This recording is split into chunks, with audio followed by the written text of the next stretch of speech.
UP Congress ने गोंडा में प्रमोद मिश्रा को पार्टी का एक नया जिला अध्यक्ष बना दिया है और खबरों की माने तो करीब 9 महीने के बाद गोंडा जिला कांग्रेस कमेटी के अध्यक्ष की नियुक्ति भी की गई। आपको बताएं कि प्रमोद मिश्रा कांग्रेस के पुराने कार्यकर्ता हैं और इसने पहले प्रमोद मिश्रा ने कांग्रेस में कई पदों पर काम भी किया।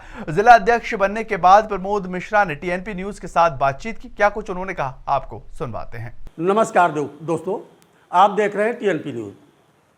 टीएनपी न्यूज टीम पहुंची है कांग्रेस दफ्तर। कांग्रेस के पास विगत 9 माह से जिलाध्यक्ष नहीं था। चूंकि निकाय चुनाव सर पर था, ऐसे समय पर कांग्रेस ने अपने पुराने कार्यकर्ता जो भारतीय राष्ट्रीय छात्र संगठन से चलकर और 4 बार पीसीसी मेंबर भी रहे, साथ ही बीच में मंडल अध्यक्ष रहे युवक कांग्रेस के और युवक कांग्रेस के जिलाध्यक्ष भी थे। चूँकि भारतीय राष्ट्रीय छात्र संगठन से आपने शुरुआत ही किया था। शैक्षिक स्तर की अगर बात करें, शिक्षा में, तो आप पॉलिटेक्निक हैं, कहीं ना कहीं इंजीनियरिंग से जुड़े हैं।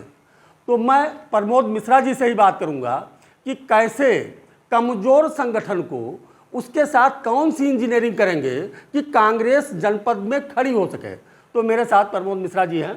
सबसे पहले मिश्रा जी, बहुत बहुत स्वागत है आपका। धन्यवाद, नमस्कार। मिश्रा जी, संगठन आज के डेट में बड़ा कमज़ोर है। कैसे आप कौन सा चमत्कार करेंगे कि यहाँ पर कांग्रेस खड़ी हो सके? आदरणीय, जैसे आपने अभी पहले बताया, मैं 35 साल से कांग्रेस से जुड़ा हुआ हूँ और मैं भी अब अधेड़ की उम्र में हो गया हूँ। तो जो भी हमारे साथी, हमारे छात्र संगठन से लेकर युवक कांग्रेस के और बुजुर्गवार जो हमारे थे, लगभग सबसे मैं परिचित हूँ। और मेरा ये प्रयास होगा कि वो सारे लोग जो अपने घर पे बैठ गए हैं संगठन में लोगों की उपेक्षा से या किसी कारण बस उन्होंने कांग्रेस से अच्छा भला चलता था, कांग्रेस संगठन काफ़ी लोग थे, लेकिन किन्हीं कारणों से जो घर बैठ गए हैं या जो सक्रिय नहीं हैं, मैं उन सब से मुलाकात करूंगा। संजोग से ऐसे समय मुझे बनाया गया है कि जब नगर पंचायत, नगर पालिका के चुनाव हो रहे हैं और 70% जगहों पर हमारे उम्मीदवार लड़ रहे हैं, हम उनमें से कुछ लोगों को छांटेंगे। हमारा अपना लक्ष्य है कि यदि हम 10-10 लोगों को वहाँ छांट लेंगे तो 70 लोग हो जाते हैं मेरे पास। और उसके बाद में अगर पुराने हमें 25-30 लोग ही मिल जाते हैं जो घर बैठ गए हैं, वो संख्या 100 और 100 के लगभग अभी सक्रिय हैं, तो 200-300 की एक फ़ौज हो जाएगी और वह फौज निश्चित रूप से इस कांग्रेस को पुनः उसकी खोई प्रतिष्ठा दिलाने के लिए अपना संपूर्ण प्रयास करेगी और हम सफल होंगे। एक सवाल मैं आपसे ये जानना चाहूँगा, कांग्रेस में भले ही आज सदस्यों की संख्या कम हो, लेकिन जितने कांग्रेस के नेता गोंडा में हैं, शायद जिलाध्यक्ष बनने की दौड़ में सारे लोग थे। ऐसे में कौन सी ऐसी खास बात थी जिससे कांग्रेस ने आप पर दांव लगाया? सिर्फ यही खास बात थी कि मैं पुराना और कैडर का आदमी था। वो सभी लोग जानते हैं कि हर जगह, पूरे प्रदेश में, हर जिले में, हर गांव में कांग्रेस का आदमी है, बशर्ते कि उसको पहचानना जरूरी है। और जामवंत को एक चाहिए, हनुमान जी को उनकी ताकत याद दिलाने के लिए जामवंत चाहिए।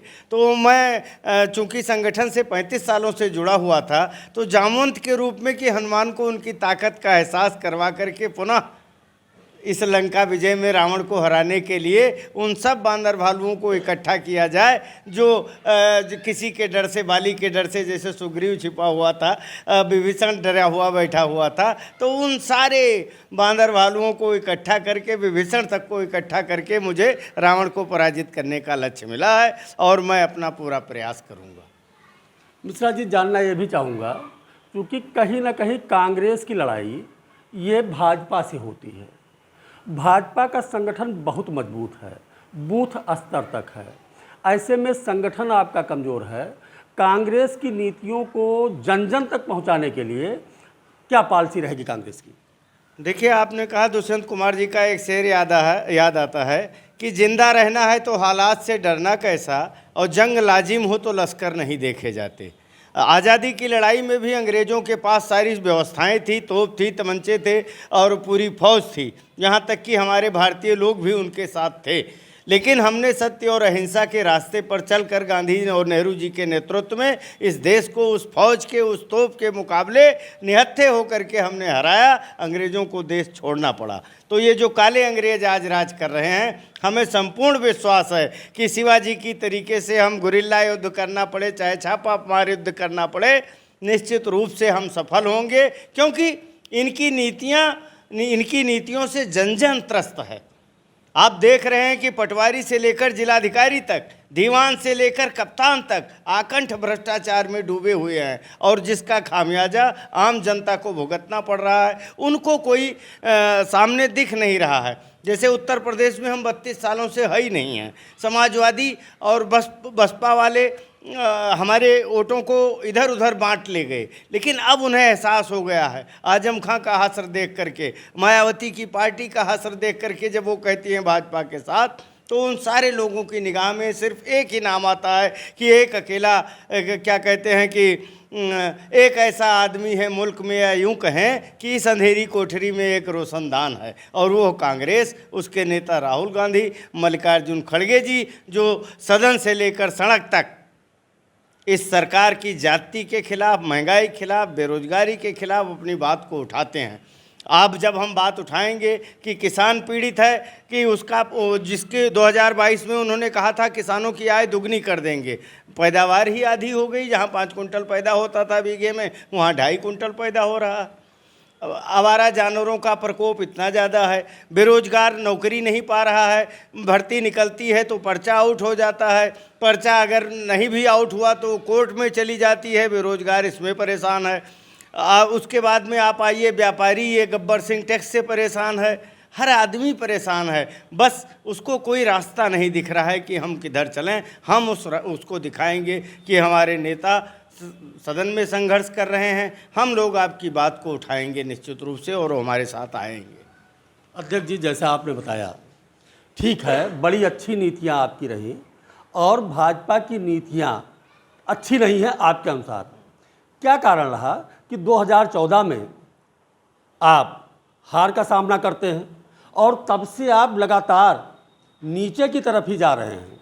अगर उनकी नीतियों में दम नहीं है तो वो इतने स्तर पर उनका विकास कैसे हो रहा है? देखिए, हम एक हमारे आपके यहाँ होती है नज़रबंदी का खेल खेला जाता है। मदारी आता है, धूल उठाता है, यूँ घुमाता है अपनी बांसुरी, रुपया बन जा, 500 की 2000 की नोट निकाल कर दिखा देता है। दुनिया जानती है कि वो पैसा ना उसके मतलब का है ना मेरे मतलब का है। उसकी निगाह आपकी जेब पर है, जहाँ से 2 रुपया लास्ट टाइम पर वो कहता है कि भैया ऐसे चले जाओगे तो क्या खाएंगे, 2 रुपया तो देते जाओ। निगाह उसकी 2 रुपया है, लेकिन लोग देखते हैं, ताली बजाते हैं, तो लेकिन वो नज़रबंदी बहुत देर नहीं चलती है। आखिर में जब 2 रुपया जेब से निकालने की बात आती है, तब हर आदमी सोचता है कि यार पागल बना रहा था हमको। वही पोजीशन यहाँ भी होने वाली है। हम बताएंगे लोगों को कि जो देश सोने के लिए, लंका सोने की थी, हमारे रामचरितमानस में लिखा हुआ लंका सोने की थी, वहाँ भुखमरी फैल गई, वहाँ प्रधानमंत्री राष्ट्रपति को अपना देश छोड़कर भागना पड़ा। भारत तो सिर्फ सोने की चिड़िया थी, भारत को सिर्फ सोने की चिड़िया कहा जाता था। इसके कितने पंख कहाँ गिरेंगे, किस हाल में होगी, लोगों को एहसास दिलाना होगा। निश्चित रूप से आप देख रहे हैं कि उसी में लिखा हुआ है कि हनुमान जी जैसा वीर पुरुष भी कालनेम के आगे कुछ देर के लिए भ्रमित हो गया, और लेकिन उसकी पहचान हुई, और हश्र क्या हुआ ये भी आप जानते हैं। सेम उसी तरीके से ये काली नेम जो रामनामी ओढ़ करके, इनका लक्ष्य है सीता हरण, लेकिन बने हुए हैं साधु, बशर्ते पोल खुलने भर की देर है, कोई काम नहीं है। जैसे बसपा हारी, समाजवादी पार्टी आई, कोई काम नहीं किया था उन्होंने। समाजवादी पार्टी को हरा करके बीजेपी को लाए, इन्होंने भी कोई इतना बड़ा आंदोलन नहीं छेड़ा था। बस इनकी नीतियां ऐसी थी कि जनता खुद सोचने पर मजबूर हो गई कि ये सत्ता में रहने लायक नहीं है। ऐसे ही आज भारतीय जनता पार्टी की जो नीतियां हैं, जनता खुद सोच लेगी, और आप देखिएगा 2024 के लोकसभा चुनाव में निश्चित रूप से इनको उसका खामियाजा भुगतना पड़ेगा। मिश्रा जी, आपके पार्टी के नेताओं पर एक आरोप और भी है कि कहीं जहां राष्ट्रीय सुरक्षा और सम्मान का मामला होता है, वहां हम विदेशों में जाकर लोकतंत्र खतरे की बात करते हैं, सर्जिकल स्ट्राइक पर संदेह की बात करते हैं। इन परिस्थितियों में जनता ये नहीं समझेगी कहीं देश का सम्मान कांग्रेस के हाथों गिर तो नहीं रहा है। हम क्या कह रहे हैं आपसे, जो कहना चाहते हैं आप, हम जनता, हमारे बुजुर्गवारों ने सन 71 सन 65 की लड़ाई को देखा था। आज जिससे वो डरा रहे हैं कि पाकिस्तान बांग्लादेश हम पर वार कर देगा, बताइए। अरे आप शेर से डराएं तो समझ में आता है कि अमेरिका, रूस और चीन हमारे ऊपर हमला कर देगा। अब आप गीदड़ से डरा रहे हैं कि आप शहर छोड़ दीजिए, नहीं गीदड़ इस पर हमला कर देगा। तो ये हमारी समझ में, हमारा खुद का सवाल, हमारे नेताओं का सवाल, जब हमारे 42 जवान पुलवामा में मरते हैं आज तक उसका पता नहीं लगता है। आप पाकिस्तान में बैठी हुई छोटी चीज़ को देख रहे हैं कि यहाँ चल रहा है, और वो पुलवामा के हमले के आपको कोई सुराग नहीं मिलते हैं। आप 16,000 करोड़ के जो है हवाई जहाज़ पर चलते हैं, इनको बिटारा की वो 3rd क्लास फ्लाइट नहीं उपलब्ध करवा सकते हैं जवानों को। और जिसका ये डर दिखा रहे हैं, जिसका बात कर रहे हैं आप, हम तो पूछना चाहेंगे कि उन 42 लोगों के, अभी सतपाल मलिक जी ने कहा कि हमारी सरकार से बात हुई और हमको चुप रहने का निर्देश दे गया। हमारा भी एक सवाल है, उनसे पूछिए कि उन 42 जवानों की हत्या का जिम्मेदार कौन है।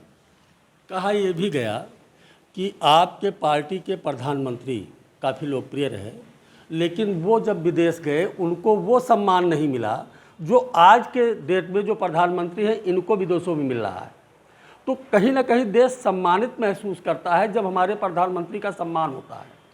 इसको लेकर कैसे आप क्या देखते? आपने देखा होगा कि नेहरू जी ने गुट निरपेक्ष आंदोलन देश आज़ादी के बाद तत्काल चलाया। मैं मनमोहन सिंह जी की बात कर रहा हूँ। आप मनमोहन सिंह की काबिलियत पर अगर कोई संदेह करे, जो इतना महान अर्थशास्त्री रहा हो, रिजर्व बैंक का गवर्नर रहा हो, और सामने जिसको अपनी डिग्री के लिए भी, मतलब मनमोहन सिंह के ज़माने में या मनमोहन सिंह के नेताओं के ज़माने में जो लोग चाय बेचते थे वो प्रधानमंत्री कुर्सी पहुँच जा रहे हैं, और आपके ज़माने में जो MTech MBA IIM करके आप उसको चाय पकौड़ा बेचने की सलाह दे रहे हैं। तो और मनमोहन सिंह ने आम आदमी को, जिनकी आप आय, किसानों की आय दुगनी करने की बात करते हैं, मनमोहन सिंह के कार्यकाल में 72,000 करोड़ रुपया देश के सारे किसानों का कैसा भी कर्जा रहा हो माफ़ किया गया। 30 रुपये जो फावड़ा चलाता था गांव में, जिसकी दिहाड़ी थी 30 रुपये मात्र, मनमोहन सिंह ने उसको 100 से शुरू किया था। मनमोहन सिंह ने उस 100 को अपने 2007 में नरेगा योजना लागू की गई थी। 2014 तक उनकी मजदूरी 186 रुपया थी। 2014 से आज 2023 चालू हो गया है, अब उनकी मजदूरी 231 रुपया हुई है। मान्यवर, उस निचले आदमी को आपने अपने 9 सालों के कार्यकाल में सिर्फ कितना दिया? 50 रुपया भी नहीं दे पाए आप बढ़ोतरी। क्या 10 रुपये साल की बढ़ोतरी में, इस महंगाई में उसका गुजारा चल जाएगा? उस आदमी से अपना तुलना करते हैं जिसने कहा था कि देश का किसान ही उसकी रीढ़ है, अगर ये कर्जदार रहेगा, ये चिंतित रहेगा तो इसकी फसल खराब होगी और देश भुखमरी की कगार पर आ जाएगा। उसका सारा कर्जा उन्होंने माफ़ कर दिया। आप अडानी अंबानी का कर्जा माफ़ कर रहे हैं, उससे आम आदमी को क्या मिलेगा? आप बताएं। आपके पार्टी के नेता जो हर जगह हर मंच से कहते हैं, सर्वमान्य नेता है राहुल गांधी जी, कहते हैं लोकतंत्र खतरे में है इस देश में। क्या वास्तव में लोकतंत्र खतरे में? नहीं, खतरे में है लोकतंत्र। आप बताइए, माँ बेटी की पुलिस, मतलब पूरे जिला प्रशासन की मौजूदगी में बुलडोजर चला करके उसकी झोपड़ी फूंक दी जाती है। होटल में जहां मुख्यमंत्री रहते हैं उसके होटल में पुलिस वाले पीट करके एक व्यापारी को मार डालते हैं पैसे के लिए। कानपुर में आपने देखा क्या हुआ, एक सिपाही जो है लखनऊ में सरे राह चल करके कार पे साइड न देने से एक आदमी की हत्या कर देता है। क्या यही है कानून व्यवस्था?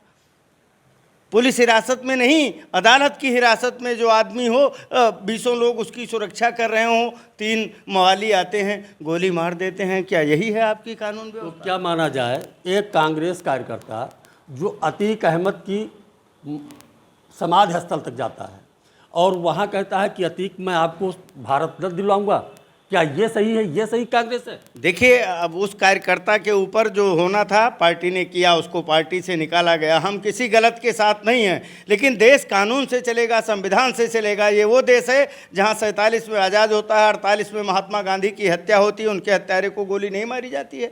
इंदिरा जी प्रधानमंत्री रहते हुए उनकी हत्या होती है, 32 गोलियाँ पोस्टमार्टम में निकलती हैं, लेकिन उनके हत्यारे को गोली नहीं मारी जाती है। राजीव गांधी को बम से उड़ा दिया गया, उनके हत्यारे को अभी 3 महीने पहले अखबारों में छपा था, आपने क्षमादान दे दिया। बिल्किस बानो बलात्कार प्रकरण में जहां सुप्रीम कोर्ट खुद संज्ञान ले रहा है, आपने उनको महिमा मंडन किया, जेल से निकाल करके माला पहनाई। आप बताएं, देश संविधान जो लिखा हुआ है उससे चलेगा या आपके हिसाब से चलेगा जो सरकार और जो इसके प्रधानमंत्री मुखिया लोग कर रहे हैं? आप बताएं हमको। तो ये माना जाए अध्यक्ष जी, चूंकि सरकार कहीं आपकी थी, भले प्रदेश में नहीं थी, केंद्र में थी, ये जो अपराधी इतना बड़ा कद बना ले गए, इसके लिए जिम्मेदार कहीं कांग्रेस नहीं है? बताएं आप। हम कांग्रेस 32 सालों से उत्तर प्रदेश में नहीं है। 32 साल पहले इन लोगों के क्या रिकॉर्ड थे इनके, आप बताएं। इन्हीं 32 सालों में ये तीनों लोग, सपा, बसपा और भाजपा, ये तीनों लोग एक दूसरे के ऊपर भले कुछ आरोप लगाएं, ये सभी लोग अराजकता के पोषक हैं, ये नफरत के पोषक हैं, ये जो है क्या कहते हैं, ठेका पट्टा के मतलब कमीशन वाले 10%, कोई 20%, कोई 30%। और अभी कर्नाटक चुनाव चल रहा है, वहाँ तो 40% की ही सरकार चल रही है। तो इन लोगों ने जो कमीशन लेते हैं, कमीशन जिनके राज में शुरू हुआ, उन लोगों ने इस देश को, लोगों को, नौजवानों को माफिया, गुंडा और अराजकता के जब नौकरी नहीं दोगे तो वो उसको पेट भरने के लिए कुछ ना कुछ तो करना ही पड़ेगा। ये कमीशन और भ्रष्टाचार खत्म करने के लिए जब वर्तमान सरकार निजीकरण की बात करती है, PSUs को बेच रही हो या उनका प्राइवेटाइजेशन हो, उसका आप लोग फिर क्यों विरोध करते हैं?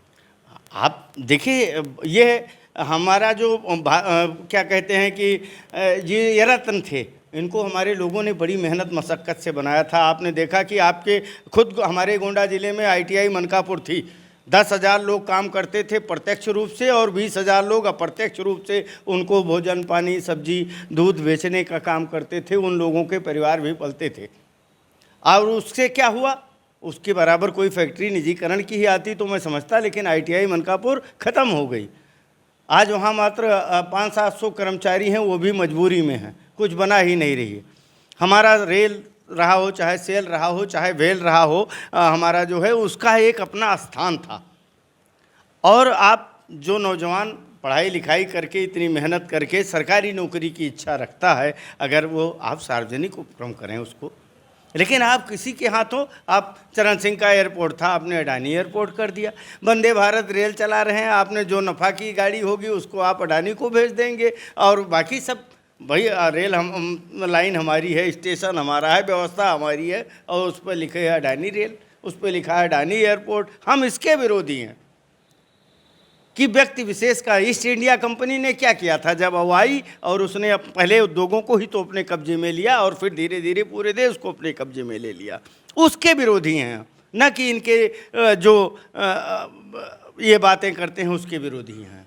वर्तमान सरकार जैसा बता रही है कि नहीं, हम रेलवे में टिकट पर सब्सिडी दे रहे हैं, जनता को सुविधा मुहैया करा रहे हैं। तो अगर हम सुविधा मुहैया करा रहे हैं तो कहीं ना कहीं उसका असर भी पड़ेगा। भी सब्सिडी भी 43% सब्सिडी रेल टिकट पर वर्तमान सरकार दे रही है, जो शायद आप लोगों ने नहीं सोचा। तो इन परिस्थितियों में कहीं जनता को सहूलियत भी तो मिल रही है। कहाँ सहूलियत मिल रही है? आप देख रहे हैं वरिष्ठ नागरिकों का जो रियायत था वो ख़त्म कर दी गई। 5 रुपये का रेलवे प्लेटफार्म टिकट मिलता था, आज 30 रुपये का मिल रहा है। कौन सी व्यवस्था बढ़ गई भाई? आप हमको बताएं कि गोंडा स्टेशन पर ये व्यवस्था बढ़ गई। एक एस्केलेटर लगाया गया 4 साल से, वो चल ही नहीं रहा है।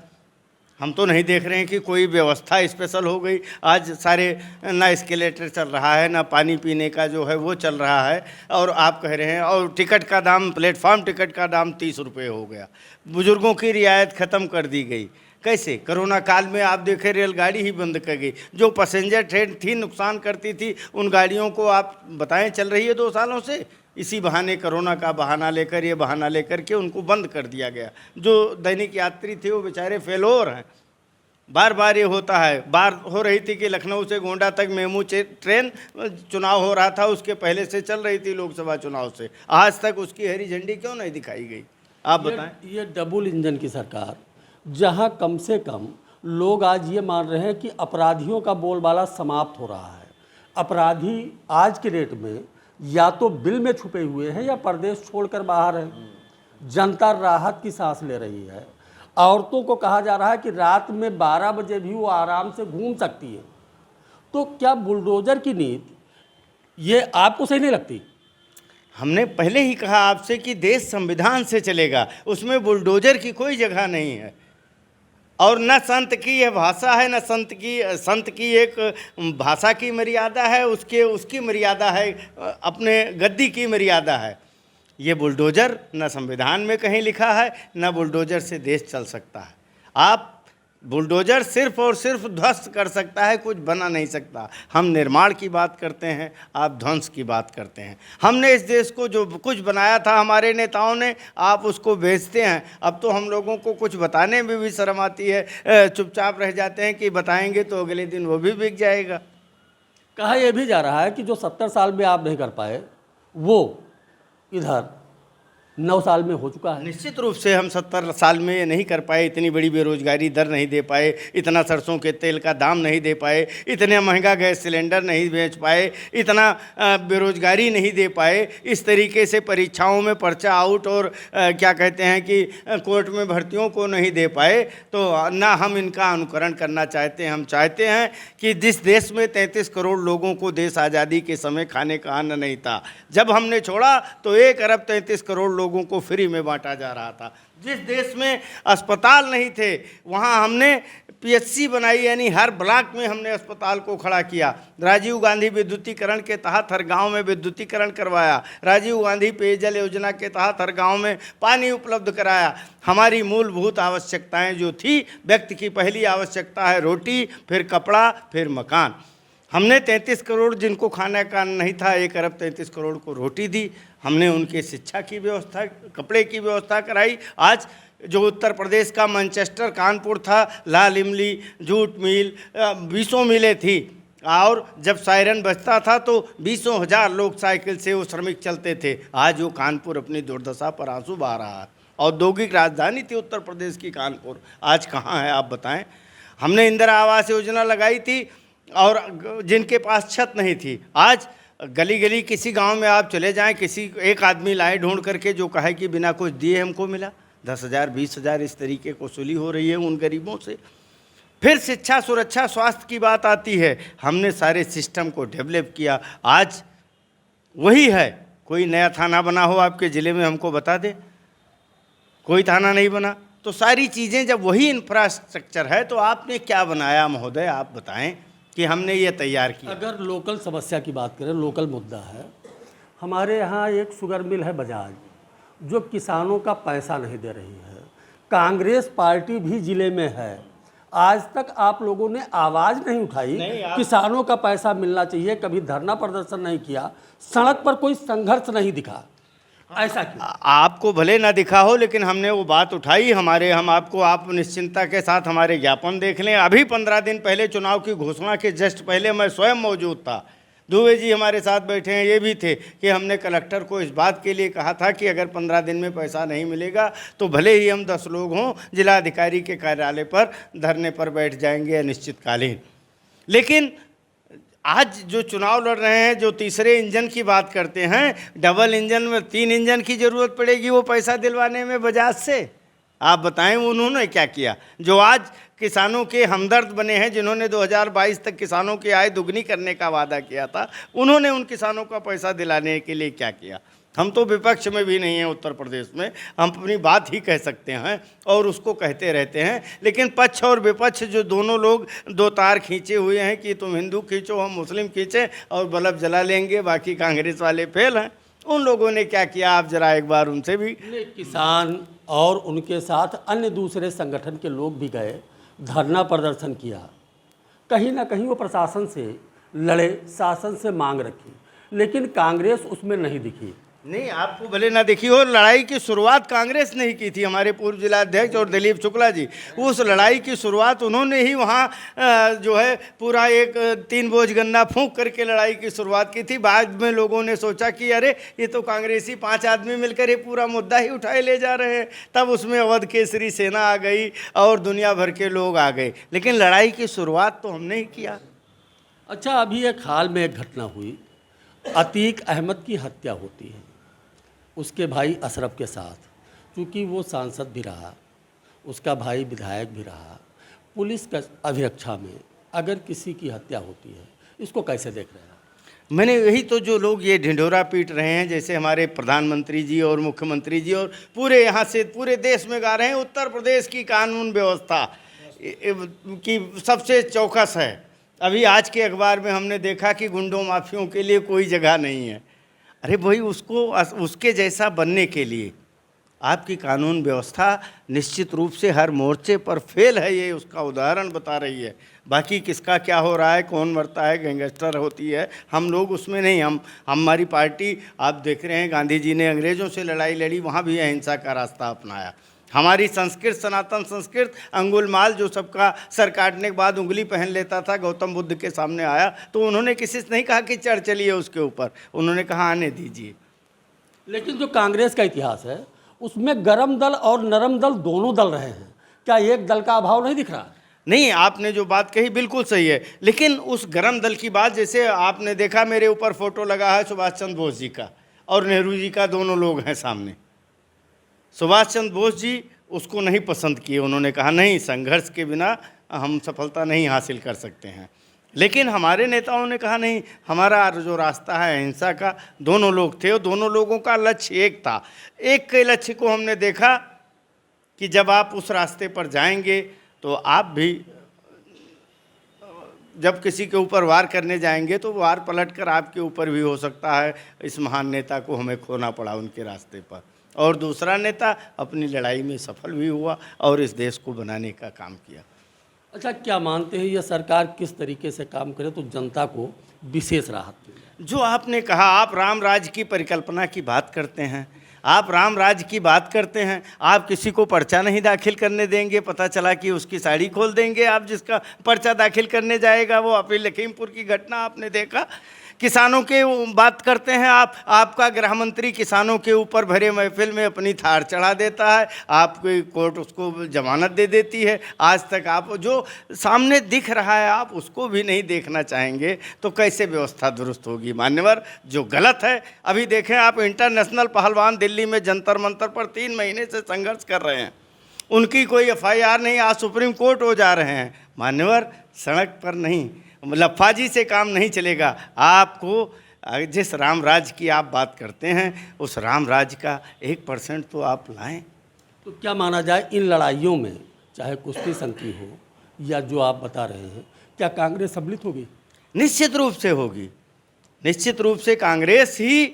कांग्रेस ने ही तब भी उन गोरे अंग्रेज़ों को जो थे, और ये लोग, हम तो आज भी कहते हैं कि 1922 में इनके मूल संगठन की स्थापना 1925 में होती है और 47 में देश आज़ाद होता है। 22 साल तक इन लोगों का कहीं पता नहीं था, एक भी बार ना भारत माता की जय बोले, ना वंदे मातरम बोले, क्योंकि तब लाठी पड़ती थी ये बोलने पर। अब सिर्फ समाज में विद्वेष फैलाने के लिए जहाँ होगा भारत माता की जय, वंदे मातरम, अरे जब बोलने में लाठी पड़ती थी तब तो आपके एक भी नेता ने वो नहीं बोला। आज समाज में विद्वेष फैलाने के लिए उसका प्रयोग ये कर रहे हैं और लोग समझ रहे हैं, तभी तो हम हैं। 4000 किलोमीटर हमारा नेता पैदल चल रहा है। अच्छा मिश्रा जी, क्योंकि अंतिम समय में जब निकाय चुनाव सर पर था, ऐसे समय में आपको अध्यक्ष बनाया गया।